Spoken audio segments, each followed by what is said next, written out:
Welcome to the fascinating exploration of a turning point in Indian history, the First War of Independence, also known as the Mutiny of 1857. In this episode, we'll dive deep into the origins and unfolding of this pivotal uprising. We'll uncover the events that sparked the rebellion, the dynamics that fueled it, and the role of key figures like Bahadur Shah Zafar, the last Mughal emperor, his involvement in the War of Independence to his exile, from the battles to the political intrigues.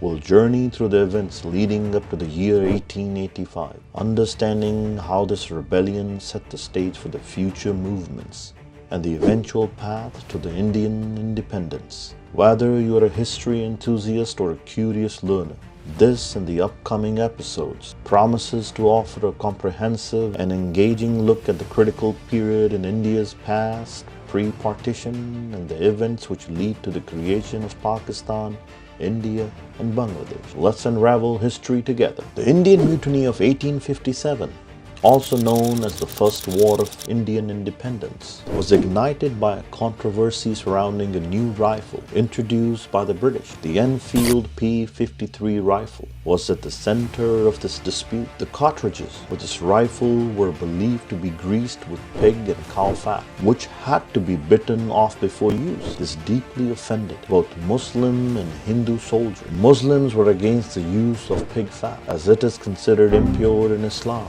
while Hindus revered cows as sacred. The introduction of these cartridges was seen as a direct assault on the religious beliefs and practices of Indian soldiers.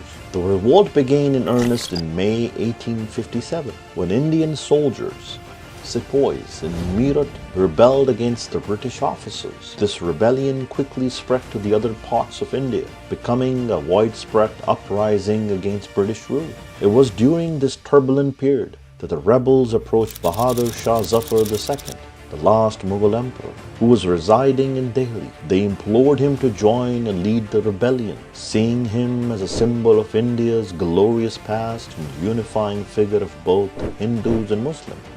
Bahadur Shah Zafar, though initially reluctant, eventually agreed to support the rebels. This decision marked a turning point in the mutiny, as it gave the rebellion a semblance of legitimacy and a focal point for rallying. However, the emperor, aged and symbolically powerful but practically powerless, could offer little in terms of military leadership or strategy.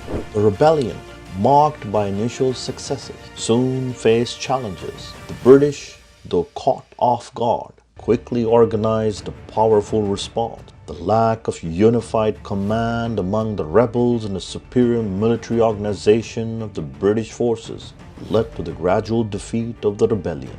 Several key battles resulted in significant losses for the Indian forces, and by 1858, British had effectively crushed the mutiny. The aftermath of the rebellion was severe. Bahadur Shah Zafar II was captured, tried and exiled to Rangoon, where he died in 1862.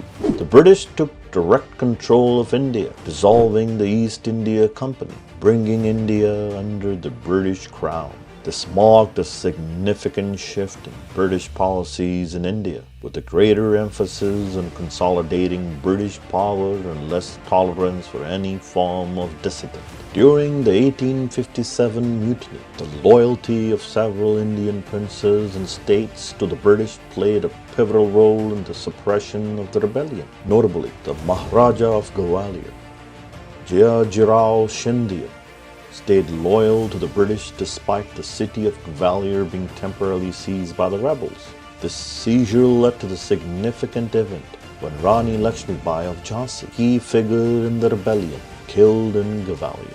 Other loyal states including Nizam of Hyderabad, one of the wealthiest and most influential princes, whose alliance significantly impacted the region. Similarly, Maharaja of Kashmir, Lab Singh, not only remained loyal, but also actively assisted the British during the mutiny. In the princely state of Rajputana, many rulers, including those of Jaipur, Bikaner and Jodhpur refrained from joining the rebellion, and some even supported the British. The Maharaja of Travancore in south also maintained his alliance. In Punjab, following the Anglo-Sikh Wars, the region was under direct British rule. Many Sikh leaders and the general population did not support the rebellion, making Punjab a recruitment ground for British. The Nawab of Bhopal was another supporter, later rewarded for his loyalty. These rulers supported the British for a variety of reasons, including political alliances, promises of protection for their territories, and in some cases, to counteract rival princely states. Their support was crucial for the British in terms of military aid and in maintaining control over extensive areas of India during the rebellion. The Mutiny of 1857, despite its failure, had a lasting impact on the history of India.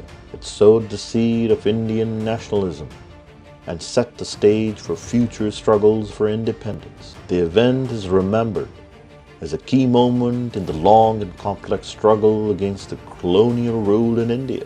During the Indian Mutiny of 1857, when many Indians were fighting against the British, Sir Syed Ahmed Khan was actually working for the British. He was a judge for the British East India Company. After the fighting stopped, Sir Syed wanted to understand why it happened. He thought it was important for the British and Indians to understand each other. So he wrote a book called Asbab-e-Baghawat-e-Hind, which means the causes of the Indian Mutiny in English. This book was all about why the rebellion happened, but from the point of view of the Indians.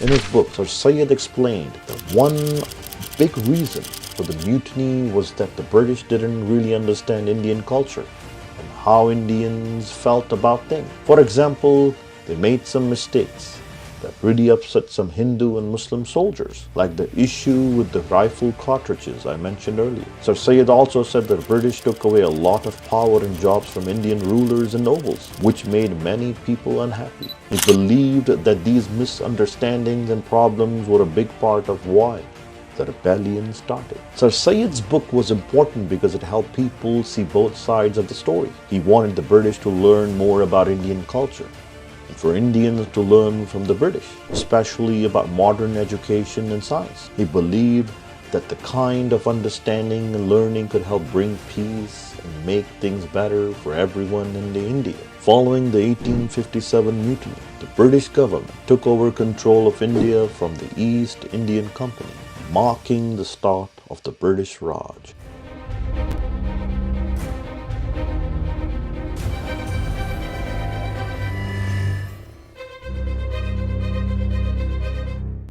This transition included major changes, such as reorganizing the Indian Army to ensure loyalty and decreasing Indian troops' numbers. Post-mutiny, racial tensions escalated, leading to increased discrimination against Indians and a more authoritarian British rule. Administrative and economic reforms were implemented to strengthen British control, including the development of infrastructures like railways and telegraph lines. Additionally, there was a push for Western education and the English language. The mutiny's aftermath significantly influenced the rise of the Indian nationalist movement, paving the way for the eventual struggle for India's independence, which gained momentum with the formation of the Indian National Congress in 1885. Thank you very much for watching my video.